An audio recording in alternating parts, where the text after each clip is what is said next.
Kamusta? Aking mahal na kapatid na lalaki, aking mahal na kapatid na babae, dalangin ko na ang kapayapaan ng Panginoong Hesus ay mapasa iyo ngayon at sa iyong pamilya rin. Amen. Ako si PR Antonio Jr. Mga kapatid, natutuwa akong makapagbahagi muli ng salita ngayon. At si Haring Davi, sinabi pa niya, ang salita ng Diyos ay mas matamis pa kaysa sa pulot, mga kapatid. Ang tunay na nakakaalam ng kahulugan nito ay yaong nakakaranas ng ligaya sa pakikinig sa tinig ng Diyos sa kanyang salita. Naranasan ko na rin na hipuin ako ng Espiritu Santo habang nagbabasa ako ng Biblia. Alam mo yon? Pero alam ko na madalas, binubuksan mo ang salita ng Diyos at hindi mo maintindihan ang karamihan dito. O kaya naman, hindi mo napapansin ang mga detalye. Kasi naniniwala ako na ang Diyos ay nasa mga detalye rin at napakahalaga ng mga detalyeng ito. Kaya naman, may layunin ako kasama ang Diyos. Alam mo, ang ituro sa inyo ang Biblia sa isang simpleng paraan at madaling paraan dahil napakahalaga na maintindihan mo na ang Biblia ay simple. Pero para dito, kailangan mong sumisid, kailangan mong lumalim. Amen. Araw-araw, tuwing umaga at gabi, lagi akong nagdadala ng aral at sabay tayong nagdarasal. Tama? Hindi sapat ang pagdarasal, kailangan din ang salita. Ngayon, ibabahagi ko ang isang mahalagang aral mula sa yugto ng buhay ni Moises na ikukumpara ko sa yugto ni Jesus. Mamangha ka kung paano nagkakaugnay ang salita ng Diyos. Amen. At kung paano ito lubos na magkakaugnay. 66 na aklat ito para sa hindi pa nakakaalam. Isinulat ang mga ito sa magkakaibang panahon ng mga taong nakatira sa iba't ibang lugar at mga taong walang kaugnayan sa isa't isa.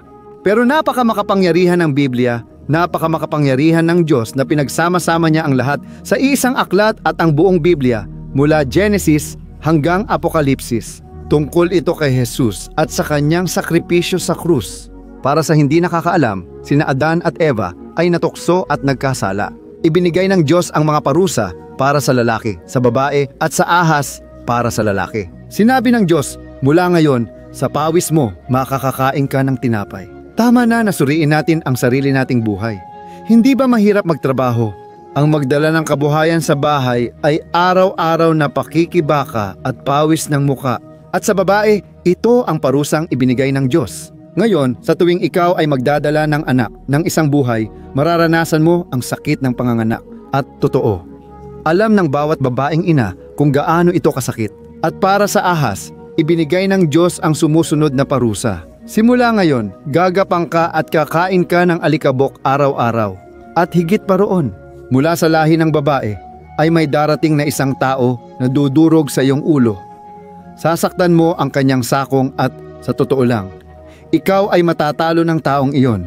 Ang tinutukoy na lahi ng babae na sinasabi ng Diyos ay si Jesus sa krus. Naintindihan mo ba? Ipinapangako ng Diyos doon na darating ang lahi ng isang babae at ang lahing iyon ay dudurog sa ulo ng ahas. Ibig sabihin, matatalo ni Jesus si Satanas, ngunit magagawa ni Satanas na saktan ang taong ito na sa katunayan ay ang sakripisyo ni Jesus sa krus. Nagtiis at nagdusa siya doon, hindi lang sa katawan kundi lalo na espiritual, dahil dinala niya ang ating mga kasalanan. Naiintindihan mo? Ngayon, pag-aaralan natin ang isa pang pangyayari, kaugnay ng pagpapako sa krus. Bago ang lahat, pakisubscribe muna sa aking channel. Mabilis lang ito. I-click ang inscriberse sa ibaba. Tapos i-click ang kampanilya at piliin ang lahat. Ayos yan para hindi ka makaligtas sa mga video na ipopost ko. Papuri sa Diyos mga kapatid. Basahin natin ang bahagi sa Exodo, Lumang Tipan, Kabanata 17, Talata 6. Tingnan mo kung ano ang nakasulat. Kung ano ang sinabi ng Diyos kay Moises, ako ay mauuna sa iyo sa ibabaw ng bato, sa bundok ng Horeb, kaya't papaluin mo ang bato at mula roon ay lalabas ang tubig. Para uminom ang mga tao, mga kapatid, dito nakikita natin na nagbigay ang Diyos ng tagubilin kay Moises. Dapat niyang paluin ang bato. At kapag pinalo niya ito ng kanyang tungkod, lalabas ang tubig para inumin ng mga tao. At ano ang konteksto nito mga kapatid? Katatapos lang tumawid ng mga Hebreo sa dagat na pula. Pumasok sila sa isang disyerto at habang naroon sila sa disyerto, nagsimula silang mauhaw. Pero sa halip na humingi sila ng, Moises, pakiusap, ipanalangin mo kami sa Diyos para bigyan niya kami ng tubig. Nagreklamo at nagbulungan ang mga tao. Mga kapatid, kung ayaw nating mga magulang na magreklamo ang ating mga anak, lalo na ang Diyos nating Amang nasa langit. Ayaw na ayaw niya. Kapag tayo ay nagrereklamo, nagbubulong-bulungan, sinusubok siya. Alam niya iyon at iyon ang nangyari. Noong panahong iyon, desperado at nauuhaw ang mga tao. At nagbigay ang Diyos ng utos na sa unang tingin ay parang kakaiba. Diba? Paluin ang isang bato. At mula sa batong iyon ay lalabas ang tubig, kapatid. Pero may isang detalye. Ang batong ito ay may ibig sabihin. Baka hindi mo pa ito narinig kailanman. Pero si Apostol Pablo, makalipas ang maraming taon, nagkaroon siya ng espiritual na pagkaunawa at naintindihan niya na ang batong iyon ay hindi lang basta pisikal, kundi ito ay may espiritual na kahulugan. At doon sa unang Korinto, Kabanata 10, Talata 4, sinabi ni Apostol Pablo ng ganito, "At silang lahat ay uminom ng iisang espiritual na tubig, sapagkat uminom sila mula sa espiritual na batong sumasama sa kanila, at ang batong iyon ay si Jesus Kristo." Amen. Tingnan nyo mga kapatid, ang ganda nito. Kaya yung batong iyon kasama ang bayan, di ba? Si Jesus Kristo iyon. Hindi lang basta isang bato, kundi ang mismong Panginoong Jesus. At silang lahat ay uminom ng espiritual na tubig. Iyan ang pagkaunawa na nakuha ni Apostol Pablo. At ang nakakatuwa, ang batong iyon ay nasugatan. Naalala mo ba yung sinabi ko sa simula? Na ang supling ng babae ay masasaktan sa sakong, pero siya ay yuyurak sa ulo ng ahas. Ibig sabihin, ang batong ito ay nasugatan. Ipinapahiwatig nito si Jesus sa krus. Amen. Pero mga kapatid, si Jesus, isang beses lang siyang kailangang masugatan sa krus. Naiintindihan mo? Hindi kailangang paulit-ulit na mamatay si Jesus sa krus para sa ating mga kasalanan. Sapat na ang isang sakripisyo niya para sa sangkatauhan. Pagkatapos masugatan si Jesus, ano ang nangyari?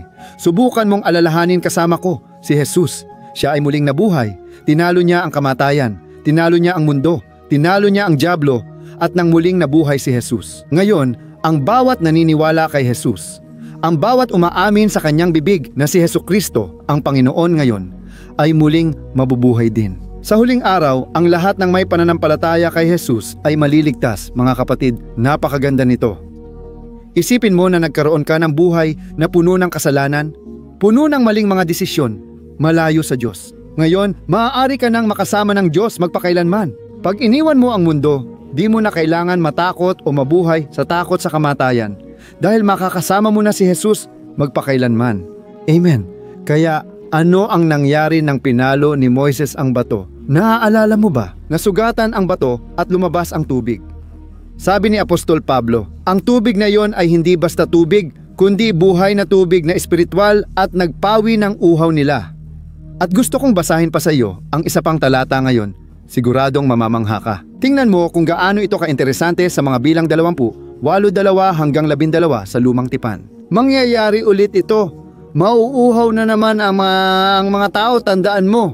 Mga kapatid, nauuhaw sila sa disyerto. At nagbigay ang Diyos ng tagubilin kay Moises at kay Aaron, ang kanyang kapatid. Pero sa pagkakataong ito, medyo iba ang tagubiling iyon. Basahin ko ito sa iyo. Makinig ka.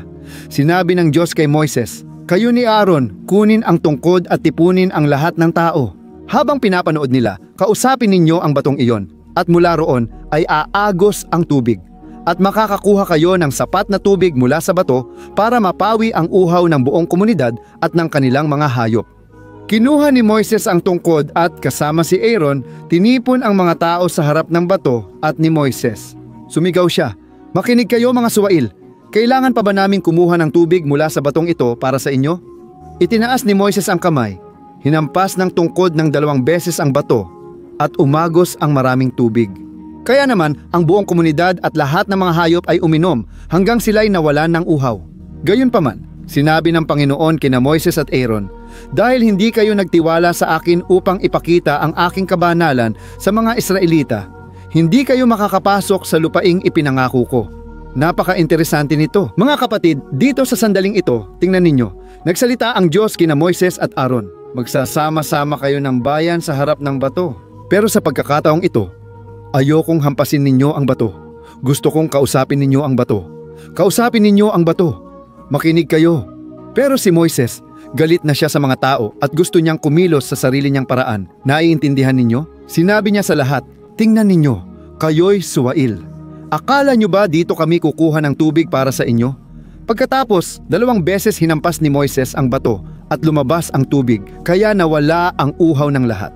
Pero mga kapatid, ito ang pagkakamali ni Moises, at dahil sa pagkakamaling ito, hindi siya pinayagang makapasok sa lupang pangako. Kaya hindi nakapasok si Moises sa lupang pangako. Una, nilapastangan niya ang Diyos at hindi pinabanal ang pangalan ng Diyos sa harap ng lahat.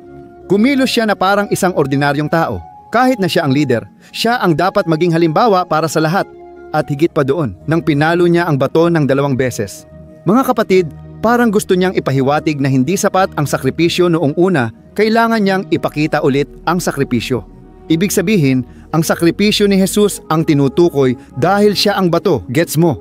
Ang sakripisyo ay dapat ulitin. Mga kapatid, hindi na uulitin ng Diyos ang sakripisyo ni Jesus. Hindi na siya muling mamamatay sa krus para sa iyong buhay, para sa iyong pamilya, para sa wala ng iba. Naintindihan ba ninyo? At ano ang nangyari sa sandaling iyon? Sa sandaling iyon, siya ay pinarusahan at hindi pinayagang makapasok sa lupang pangako. Pero mga kapatid, si Moises ay kasama ng Diyos at nasa presensya niya, ngunit hindi siya pinayagang makapasok sa lupang pangako. Napapaisip ako rito mga kapatid. May mga tao na nakarinig na ng salita, nagsimula ng lumakad kasama si Jesus, pero sila ay bumalik sa dati. Sabi ng Biblia, sa ganitong sitwasyon, wala nang sakripisyong magpapatawad sa kasalanan ng taong iyon. Ang taong tuluyang naligaw ay wala nang magagawa pa para sa kanya. Kung hindi sapat ang dugo at pagkamatay ni Jesus sa krus, ano pa ang makakapagbago sa buhay ng tao? Naiintindihan niyo ba mga kapatid? Kaya ikaw na nakikinig sa akin ngayon, kailangan mong pahalagahan ang ginawa ni Jesus para sa iyo. Amen? Hindi, huwag kang mag-isip ng ganyan. Masyado na akong nagkamali, masyado na akong nalayo. Hindi ako patatawarin ng Diyos, kapatid. Patuloy dumadaloy ang dugo ni Kristo sa krus. Nais kanyang patawarin at iligtas, purihin ang Diyos. Naniniwala ka ba? Tignan mo, nakakatuwa. Doon sa Hebreo, Kabanata 10, talata 10, ganito ang sabi, O tayo ay pinabanal sa pamamagitan ng handog ng katawan ni Hesukristo, minsan at magpakailanman. Amen. Ibig sabihin, wala nang bagong sakripisyo. Ang gawa ni Kristo ay perpekto. Ito ay kumpleto. Ito ay sapat. Pwede ba kayong magsabi ng gloria sa Diyos dyan, mga kapatid? Inayos na ni Jesus ang lahat ng problema mo, lalo na ang kasalanan mong pinagsisisihan. Kahit iniisip mong di ka mapapatawad ng Diyos, inayos na ni Jesus yan. Amen. Ikaw na iniisip mong walang gagawin ang Diyos sa buhay mo, kasinungalingan yan. Mga kapatid, may plano ang Diyos sa iyo, mahal ka niya, at inihanda niya para sa iyo ang buhay na walang hanggan at masaganang buhay dito sa mundo. Amen! Para mangyari yon, kailangan mong sumama kay Jesus at dito natin tatapusin. Ngayon, hindi mo na kailangang mag-alay ng mga sakripisyo. Wala ka nang kailangang gawin. Kailangan mo lang tumawag kay Jesus. Amen. Kausapin mo ang bato, kausapin mo mismo si Kristo. Hindi mo na kailangan ng tagapamagitan. Kapag ako'y nananalangin para sa inyo dito, mga kapatid, ito rin ay sama-samang panalangin ng pamilya. Dahil kailangan ko rin ng panalangin. Kasama ko kayong nananalangin. Pinapalakas natin ang pananampalataya at lakas sa presensya ng Panginoon. Amen. Kaya, mga kapatid, tapat ang Diyos, mahal niya tayo. At ang mas nakakatuwang isipin, kahit nagkamali si Moises, patuloy pa ring umaagos ang tubig mula sa bato dahil tapat ang Diyos. At ang bawat nauuhaw, babasahin ko sa iyo ang huling talata. Magdadasal na tayo ngayon. Pagkatapos, tingnan ang sinabi ni Jesus sa Juan 7:37-38. Malakas na sinabi ni Jesus, Ang nauuhaw ay lumapit sa akin at uminom. Sapagkat sinasabi ng mga kasulatan, mula sa kalooban ng sumasampalataya sa akin ay dadaloy ang mga ilog ng tubig na buhay. Amen mga kapatid. Ang mga tubig na buhay na ito na kumakatawan kay Jesus, dumaloy ang mga ito sa aking buhay. Nang ialay ko ang buhay ko sa Kanya, nagbago na ako. Tingnan mo, wala nang halaga sa akin na ang mga bagay dito sa mundo. Pinalaya ako mula sa kasalanan. Dating alipin nito. Mga kapatid, dati wala akong pagpipilian. Pero ngayon, araw-araw ko nang pinipili ang panig ng nagwagi. Araw-araw, gusto kong makasama siya. Nais ko rin na gawin mo ang desisyong ito. Gawin mo ang desisyong ito. Ayos ba? Isulat sa komento, Jesus, iniaalay ko ang buhay ko sa iyo. Amen. Gusto ko kayong lahat na magsulat at gawin ito. Hihikayatin nito ang iba na ialay ang buhay kay Kristo. Kaluwalhatian sa Diyos. Ngayon, papahiran ko ng langis ang kamay ko at ipagdarasal kita, pati ang bahay at trabaho mo. Naniniwala ako na ganap ang gawa at perpekto ang sakripisyo ni Jesus. Hindi mo na kailangang mag-alay ng mga hayop para makita ang Diyos. Hindi mo na kailangang gawin yan. Hindi mo na kailangang magsagawa ng penitensya. Hindi mo na kailangang mangako sa Diyos. Diyos, kung pagpapalain mo ako, gagawin ko ito. Nangangako ako na maglalakad ako. Nangangako ako na gagawin ko ang ganitong bagay. Hindi mo na kailangang gumawa ng iba. Tama, binayaran na ni Jesus ang halaga para sa iyo. Ngayon, pananampalataya na lang. Makikipag-usap ka sa Kanya at gagawin niyang bumukal ang tubig na nagbibigay buhay mula sa iyong kalooban. Papuri sa Diyos, ipikit mo ang mata mo. Magdadasal ako at sa dulo, hihilingin kong magbahagi ka. I-click ito para ipadala sa WhatsApp at ibahagi sa mga kaibigan at pamilya. Papuri sa Diyos, magdasal tayo mga kapatid. Aleluya Panginoon, Diyos at Ama ko. Salamat sa lahat ng ginagawa mo sa aming buhay. Salamat aking Diyos sa salitang ito. Salamat sa aming buhay at salamat dahil Ikaw ang patuloy na sumusuporta sa amin. O aking Ama, ang sarap sa pakiramdam na huminto sandali sa aming araw para pakinggan ang iyong tinig sa pamamagitan ng iyong salita. Diyos, wala kaming halaga kung wala ka. Kung wala ang iyong presensya, kami ay mawawala sa mundong ito, Diyos. Pero ang sarap malaman na ngayon ay naglalakad kami sa liwanag dahil si Jesus ang ilaw ng mundo. Hindi na namin kailangang mamuhay sa dilim, nadadapa, nasasaktan. Hindi na, Panginoon, Ikaw na ngayon ang aming bato, ang aming kuta. O Jesus, ako'y nananalangin para sa lalaking ito at sa babaeng ito, sa mga taong ito, marami pa na hindi pa iniaalay ang kanilang buhay sa iyo. Panginoon, maawa ka. Narito kami, Ama. Ipinapahayag naming kailangan ka namin. Humihingi kami ng kapatawaran sa iyo para sa aming mga kasalanan, para sa aming mga pagkukulang.